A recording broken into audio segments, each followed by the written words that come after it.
માટે વલખા મારતા આ વિસ્તારના લોકોની તકલીફો સીધી તમને બતાવી રહ્યો છું। આ દ્રશ્યો જોઈ રહ્યા છો, અહીંયા પાણી ધીમી ગતિથી આવી રહ્યું છે, પરંતુ ઘણા બધા ગ્રામ લોકો અહીંયા પાણીની લાઈનો જોઈ રહ્યા છો। આ પાણી આવે, હવે આ જે પાણી આવી રહ્યું છે જોઈ રહ્યા છો, આ પાણીથી કેટલા લોકો પાણી પી શકે? અહીંયા લગભગ આ બેન અડધો કલાક બેસે ત્યારે આ જે આને શું કહેવાય, આ જે પાણીનું ઢેગડું કહેવાય, આ અડધો કલાક બેન અહીંયા માંડીને ઊભી રહે ત્યારે આ ભરાય।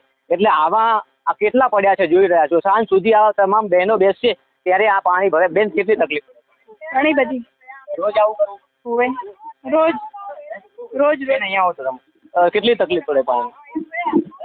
વાર જ નહીં ગામને તકલીફનો પાણીનો કાંઈ એમ પાછો આમ છે અમારામાં મેઠો બોર નહીં ત્યાં અમે પાણી ભરવા હતા તે ઢુકડો બોર હોય તો અમે 5 બેડા પાણી લાઈન પીવા।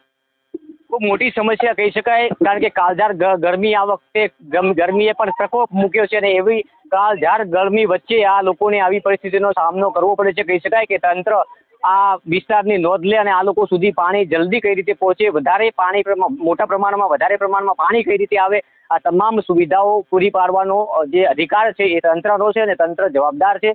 તંત્રને અહીં આવી અને આ લોકોની સાર સંભાળ લેવી પડે। પાણી કઈ રીતે આવે છે આપ જોઈ રહ્યા છો, જે રીતના અત્યારે પાણી આવે છે, મારા સાથી મિત્ર દેવરાજને કહીશ કે આ બતાવે અત્યારે આ રીતના પાણી આવે છે। હવે આ રીતના જે રીતના પાણી અત્યારે આવી રહ્યું છે, તો આ પાણી આ બેન અડધો કલાક આવી પરિસ્થિતિમાં આ પકડીને બેસશે જે પાણી ભરવાનું જે છે વાસણ, તો અડધા કલાકે આ એક વાસણ ભરાય, આ ઘડો ભરાય, તો સમજો કે આ તમામ જે બહેનો છે આ બહેનો કેવી રીતે નિર્વાહન કરે, કેવી રીતે પોતાના પશુઓને જીવાડે, કેવી રીતે પરિવારનું નિર્વાહન કરે। કહી શકાય કે આ વિસ્તારમાં અગાઉ પણ 1 વર્ષ પહેલા પણ હું આવ્યો હતો ત્યારે પણ મુશ્કેલી સર્જાઈ।